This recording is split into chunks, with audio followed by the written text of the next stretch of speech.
Hello everyone, कैसे हैं आप सब। आई होप आप सब अच्छे से होंगे। आज हम बड़ी इंपॉर्टेंट ट्रांसफॉर्मेशन पढ़ेंगे कॉम्प्लेक्स एनालिसिस के अंदर, मोबियस ट्रांसफॉर्मेशन और बाइलिनियर ट्रांसफॉर्मेशन। ठीक है, इससे पहले मैंने आपको कुछ एलिमेंट्री ट्रांसफॉर्मेशन बताई थी, लीनियर ट्रांसफॉर्मेशन बताई थी।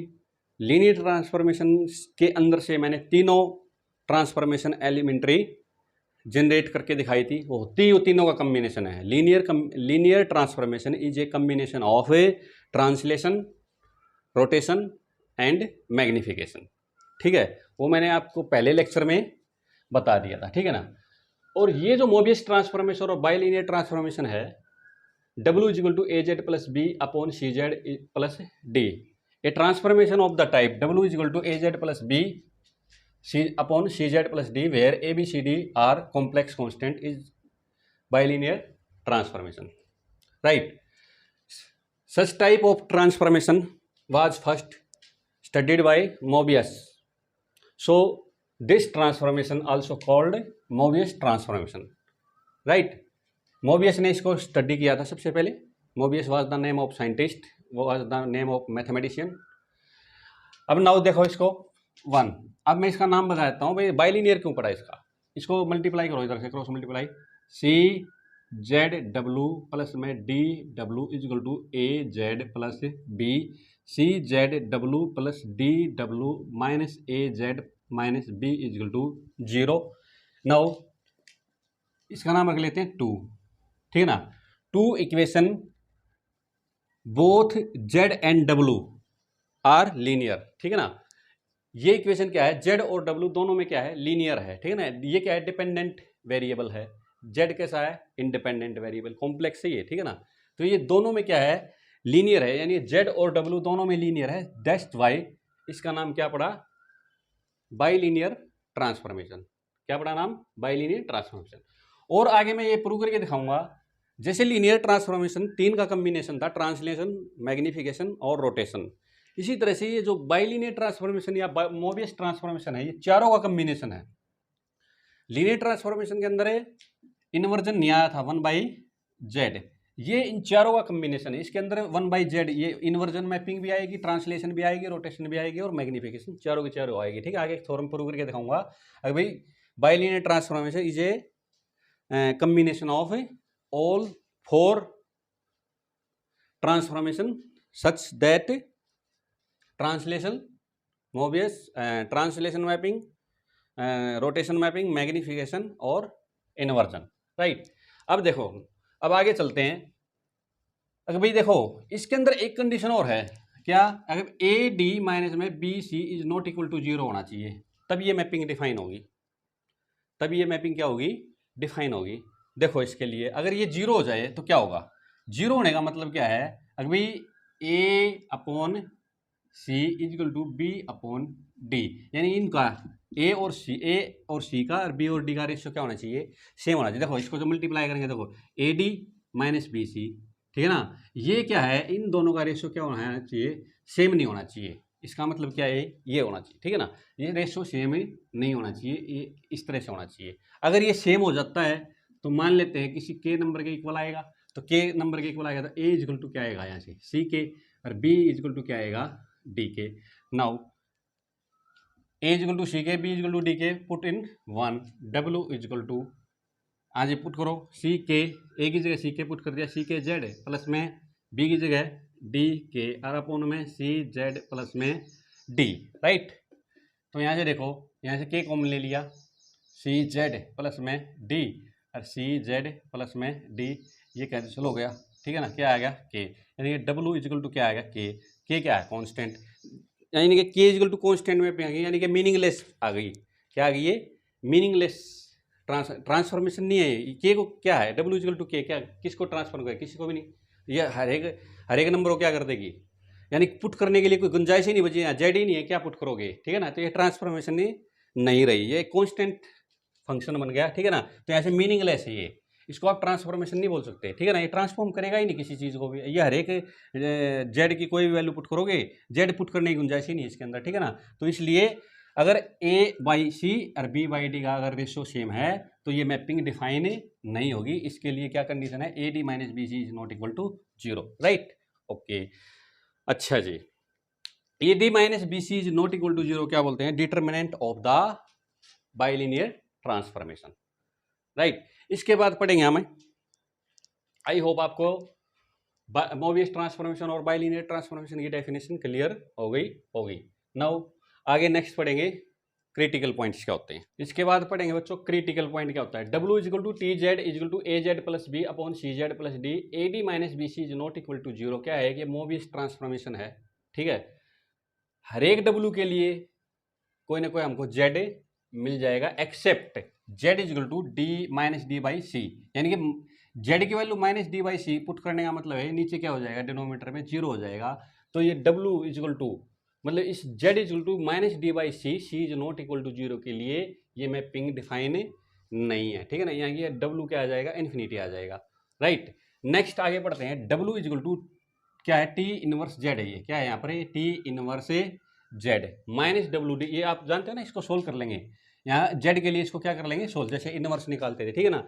Minus W D plus B upon C W minus A, W is equal to A by C. यहाँ पर भी यही काम, सी डब्ल्यू माइनस ए को जीरो के इक्वल रख देंगे तो डब्ल्यू की वैल्यू क्या आ जाएगी, ए बाई सी। तो यहाँ हर एक ये क्या है, यहाँ पर ये डब्ल्यू नहीं है, ये जेड है भाई, यहाँ पे क्या है, ये टी इनवर्स डब्ल्यू आएगा, ठीक है ना।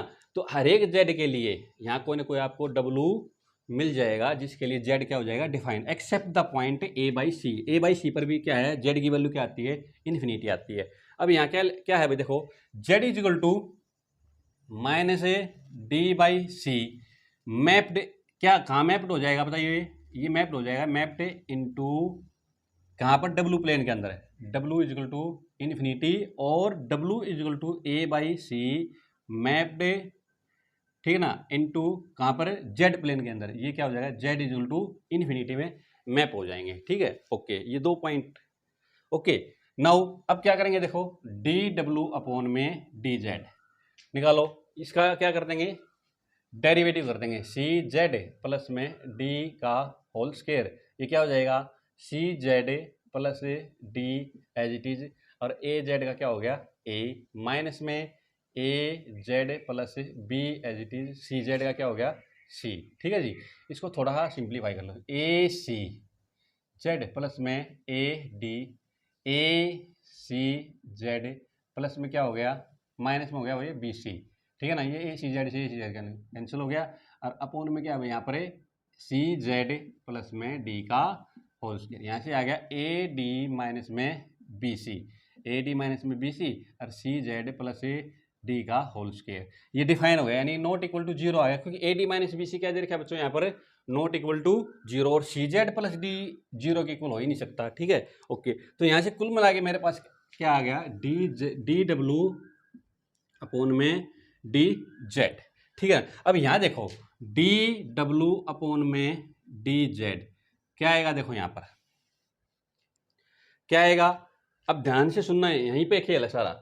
यह आएगा इन्फिनिटी इफ जेड की वैल्यू क्या आ जाए, माइनस डी बाई सी, और जीरो आएगी if Z is equal to zero, Z is equal to zero, sorry Z is equal to zero. Zero कब आएगा, जब जेड इजिकल टू इन्फिनिटी होगा, क्योंकि infinity by something by infinity क्या होता है, जीरो। तो ये जो infinite Z is equal to minus D by C और Z is equal to infinity, Z is equal to minus D by C और जेड इजिकल टू इन्फिनिटी, आप बेशक चेक कर सकते हो। देखो D W upon D Z, Z की value minus D by C यहाँ पे पुट करो, ये माइनस डी बाई सी पर ही जीरो होगा, ठीक है ना। तो ये क्या आ जाएगा, इन्फिनिटी आ जाएगा, क्योंकि a D minus B c क्या है, नॉट इक्वल टू जीरो है, तो इस केस में इन्फिनिटी आ गया। और क्या आ गया, जेड की वैल्यू अगर इन्फिनिटी पुट करता हूं तो समथिंग बाई इन्फिनिटी क्या हो गया, जीरो। तो ये दो point Z is equal to minus D by C और जेड इजिकल टू इन्फिनिटी, इनको क्या बोला जाता है, क्रिटिकल पॉइंट्स। क्या बोला जाता है, क्रिटिकल पॉइंट्स, राइट। आई होप आपको क्रिटिकल पॉइंट्स की डेफिनेशन क्लियर हो गई होगी, ठीक है ना। पढ़ेंगे फिक्स पॉइंट क्या होते हैं, the point which coincide with their transformation are called fix point. W is equal to A Z plus B upon C Z plus D A D minus B C is not equal to zero. Fix point कैसे निकलते हैं, Z is equal to क्या रख दो, Z, Z is equal to A Z plus B upon में C Z plus D, यानी Z जो है किसके इक्वल आ गया, अपनी ट्रांसफॉर्मेशन के इक्वल आ गया, यानी कि जेड और जेड की ट्रांसफॉर्मेशन क्या आ गई, इक्वल आ गई, यानी कि क्या कर गए, एक दूसरे के ऊपर क्या कर गए, कोइंसाइड कर गए, ठीक है ना। दोनों पॉइंट जेड और A Z plus B upon में सी जेड प्लस डी दोनों क्या इक्वल हैं, तो दोनों क्या कर गए, कोइंसाइड कर गए, ठीक है ना। तो इस तरह से जो पॉइंट होते हैं जो अपनी ट्रांसफॉर्मेशन के साथ कोइंसाइड कर जाते हैं, उन पॉइंट्स को क्या बोला जाता है, फिक्स पॉइंट बोला जाता है, ठीक है। इसको सोल्व करते हैं, C Z square plus D Z minus, इसको इधर ले आए, A Z minus B equal to zero, C Z square plus D minus A Z common ले लिया, minus B equal to zero, और यहाँ से हमने ये फार्मूला लगा दिया, ठीक है ना, ये आप जानते ही हो, ठीक है ना, डिस्क्रिमिनेंट वाला formula, A minus D plus minus D minus A का whole square plus 4bc upon में 2c का अंडर रूट। इस अंदर वाले का नाम क्या रख लिया, कैपिटल डी, ठीक है जी, okay. D is equal to क्या, डी माइनस ए का होल स्क्वायर प्लस 4bc। अब यहाँ से देखो हम 2-3 केस लगाएंगे। पहला केस क्या ले लिया, सी की वैल्यू 0 ले लिया, d is not equal to 0 ले लिया, ठीक है जी, ओके। तो यहाँ देखो अगर मैं सी की वैल्यू 0 ले लेता हूँ तो देखो डब्ल्यू इज इक्वल टू क्या हो जाएगा, ए जेड प्लस बी अपॉन में क्या हो जाएगा, टी हो जाएगा, सी तो 0 हो गया, ठीक है ना, डी की वैल्यू, तो यहाँ से क्या आ गया, A upon D Z plus B, ठीक है ना। यहाँ पे डब्ल्यू रख लिया, जेड की जगह क्या रख लिया, डब्ल्यू। तो इसको देखो इधर ले आओ, तो जेड, चलो एक बार लिख लेते हैं, a by d minus into में जेड और प्लस में b is equal z minus में ए अपॉन में D z is equal to क्या आ गया, बी, जेड कॉमन ले लिया ऐसे, 1 माइनस में A by D is equal to B आ गया, ओके। इसको नीचे ले आते हैं, ओके, ये बी बाई डी आएगा, अब यहाँ पर बी बाई डी, ठीक है ना, b by d, d simply, यहाँ से देखो इसको नीचे ले आओ, जेड इज इक्वल टू क्या आ गया, बी बाई डी अपॉन में 1 माइनस में A by D, B by D upon में डी माइनस में ए अपॉन में डी, डी से डी कैंसिल आ गया, तो कुल मिला के बी इज इक्वल टू क्या आ गया, डी माइनस में ए, इसका नाम क्या रख लिया हमने, 2 रख लिया, ठीक है ना, 3 रख लिया। यहाँ से ये आ गया हमारे पास, देखो ये मैंने सोल्व कर रखा है, यहाँ पर ये आ गया बी अपॉन में डी माइनस ए, इसका नाम रख लिया 3, ओके। अब देखो अगर बाई 2 अगर सी की वैल्यू 0 रखता हूं तो नीचे तो बन गया 0, लेकिन ऊपर नॉन जीरो नंबर होना चाहिए, तो नॉन जीरो बनने के लिए क्या आना चाहिए, A minus D not equal to 0 होना चाहिए। अगर ए minus D is not equal to 0 लेता हूं तो नीचे 0 बन गया, ऊपर नॉन जीरो नंबर है तो क्या आ जाएगा, इन्फिनिटी। तो z is equal to infinity by 2, z is equal to infinity क्या आ जाएगा, फिक्स पॉइंट आ जाएगा अगर ए minus D is not equal to 0 लेता हूं, क्योंकि ए माइनस डी अगर नॉट इक्वल टू 0 लूंगा तो नीचे 0 है, तो समथिंग बाई 0 क्या होता है, इन्फिनिटी होता है। ऊपर भी 0 बन गया, नीचे भी 0, यहाँ तो सी की वैल्यू 0 ले ली, डी माइनस ए 0 आ गया, ए माइनस डी भी 0 आ गया, तो ऊपर 0 बाई 0 के फॉर्म आ गए, इनडिटरमिनेट फॉर्म आ गई।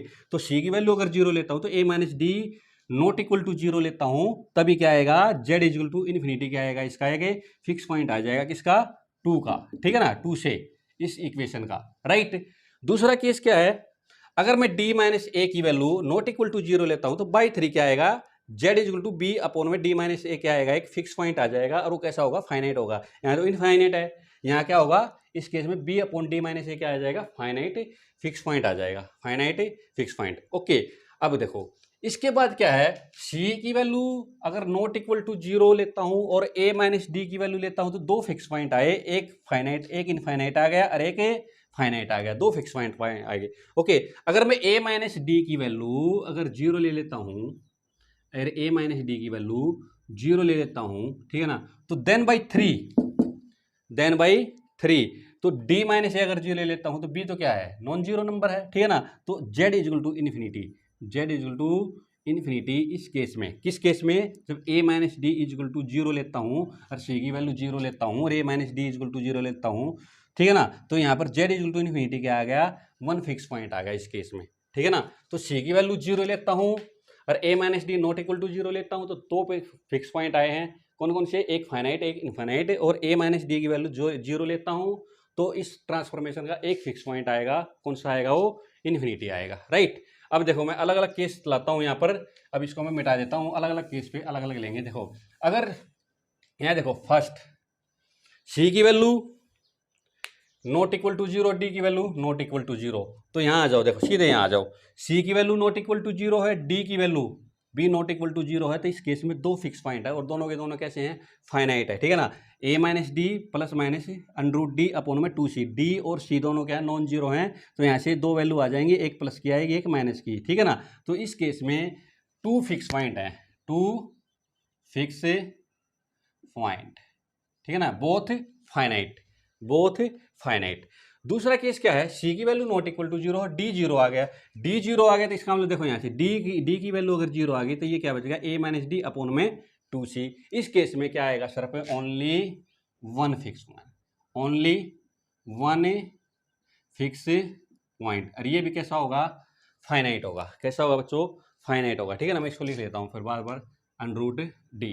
फिर क्या आएगा, फिर चलेगा c की वैल्यू जीरो, अगर c की वैल्यू जीरो है, c की वैल्यू जीरो है, अरे a minus d equal to zero, ये अभी भी बताया था, c की वैल्यू जीरो है, अरे a माइनस डी अगर जीरो है तो इस केस में सिर्फ एक पॉइंट फिक्स पॉइंट होगा, क्या होगा, z इक्वल टू इन्फिनिटी। तो इसका मतलब क्या होगा, only one fix point z equal to infinity. Okay, c की वैल्यू जीरो और a minus D is equal to not equal to zero होते, इस केस में दो फिक्स पॉइंट है, एक तो z is equal to infinity और एक z is equal to b upon d minus a, यानी कि इस केस में टू फिक्स पॉइंट हैं, two fix point, one finite and other infinite.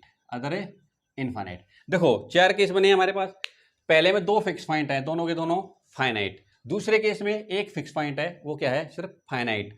इस केस में क्या है, एक इनफाइनाइट पॉइंट है, fix point z is equal to infinity, और फोर्थ केस में क्या है, दो फिक्स पॉइंट हैं, एक फाइनाइट अदर इनफाइनाइट, ठीक है ना। ये चारों केस आई होप आपको बिल्कुल क्लियर हो गए होंगे, ठीक है ना। अब पढ़ेंगे फिक्स पॉइंट से रिलेटेड कुछ थ्योरम्स हैं। थ्योरम क्या रिजल्ट है, किस टाइप की मैपिंग बनेगी, एक फिक्स पॉइंट आएगा तो मोबियस ट्रांसफॉर्मेशन को आप किस तरह से डिफाइन कर सकते हो, दो आएंगे तो किस तरह से डिफाइन कर सकते हो, ठीक है ना।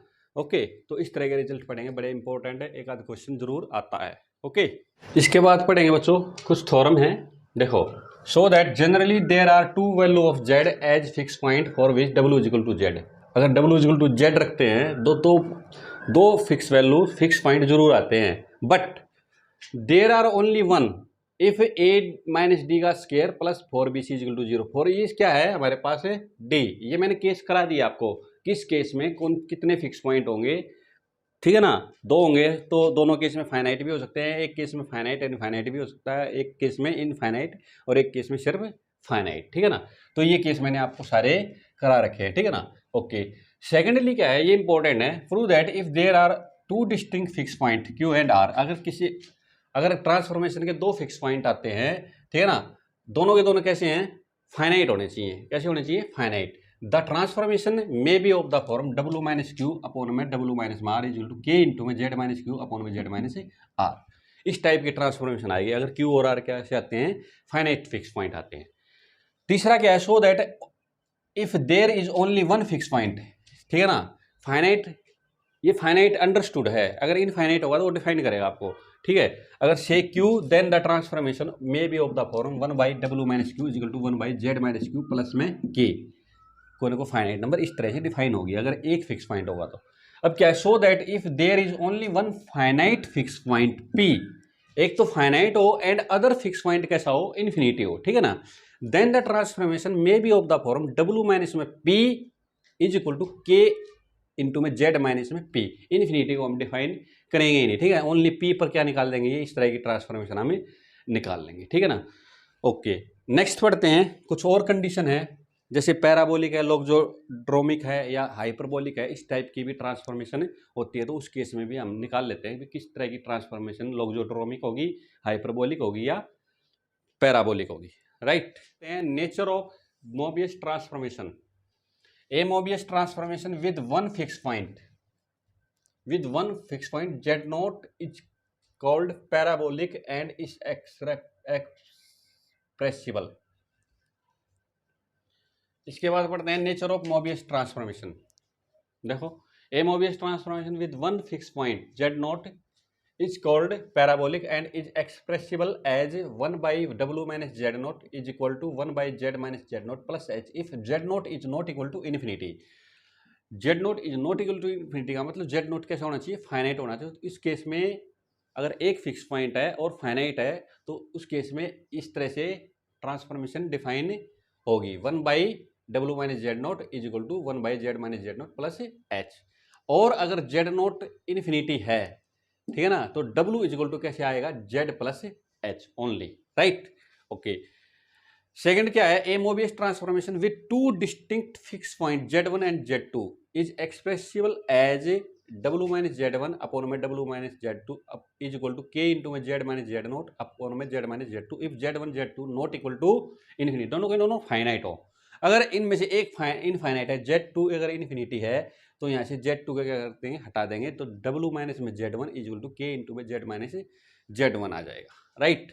ओके, ये आपको याद रखनी है, ठीक है ना. आगे हम क्वेश्चन करेंगे इससे रिलेटेड, तब आपको ये सोल्व करनी पड़ेगी. नेक्स्ट क्या है, a transformation with two different fix point is called hyperbolic if K greater than 0. K इसकी बात कर रहा है, K, ठीक है ना, K ग्रेटर देन 0, ठीक है ना, इस K की बात हो रही है. K अगर 0 से बड़ा है तो एलिप्टिक, हाइपरबोलिक है. क्या है, हाइपरबोलिक. एलिप्टिक इफ K किस टाइप का आ जाए, E आयटा अल्फा, यानी K का मोड क्या आ जाए, 1 आ जाए, ठीक है ना. E आयटा अल्फा, E की पावर E आयटा अल्फा, इस टाइप के नंबर का मॉडुलस क्या होता है, हमेशा 1 होता है, ठीक है ना. यहाँ K ग्रेटर देन 0 है और यहाँ पर K का मॉडुलस क्या है, 1 है, यानी कि K is equal to E की power iota alpha and alpha is not equal to 0, ठीक है ना. अल्फा की वैल्यू 0 नहीं होनी चाहिए और इस टाइप का नंबर होना चाहिए. K is equal to E की power iota alpha and loxodromic if K की वैल्यू क्या होनी चाहिए, अल्फा, यानी A E की आयटा अल्फा. यहाँ तो क्या है, खाली कांस्टेंट क्या है, 1 है. यहाँ पर क्या है, A, where A is not equal to 1 होना चाहिए. A की वैल्यू जो कांस्टेंट मल्टीप्लाई हो रखा है वो A इक्वल नहीं होना चाहिए. अल्फा नॉट इक्वल टू 0 नहीं होना चाहिए और अल्फा और A दोनों के दोनों क्या होने चाहिए, रियल होने चाहिए और A की वैल्यू क्या होनी चाहिए, ग्रेटर देन 0 होनी चाहिए, ठीक है ना. तो इस केस में क्या होगी, लॉगजोड्रोमिक, ठीक है ना. आई होप आपको मैंने जितना कंसेप्ट बताया आपको क्या बताया शुरू में मैंने, मोबियस ट्रांसफॉर्मेशन क्या होती है, ठीक है ना, मोबियस ट्रांसफॉर्मेशन क्या होती है. उसके बाद मैंने फिक्स पॉइंट बताया, क्रिटिकल पॉइंट बताया, फिक्स पॉइंट के ऊपर कुछ कंडीशन चीजें बताई और यहाँ पर कितने फिक्स पॉइंट पर, 1 फिक्स पॉइंट पर, 2 फिक्स पॉइंट पर कौन सी ट्रांसफॉर्मेशन आएगी वो बताया और यहाँ पे नेचर ऑफ मोबियस ट्रांसफॉर्मेशन बताया. आई होप आपको बिल्कुल सब क्लियर हो गया होगा, ठीक है ना. कुछ क्वेश्चन करेंगे, क्वेश्चन में बिल्कुल आपको क्लियर हो जाएगा कौन सी मैपिंग किस तरह से डिफाइन होगी. यहाँ पे मैं क्लियर करके आपको दिखाऊंगा. नेक्स्ट लेक्चर में न्यूमेरिकल पढ़ेंगे. ओके, अगर आपको मेरी वीडियो पसंद आई हो प्लीज़ इस वीडियो को लाइक कर देना, शेयर कर देना और इस चैनल को सब्सक्राइब जरूर कर देना. Thank you.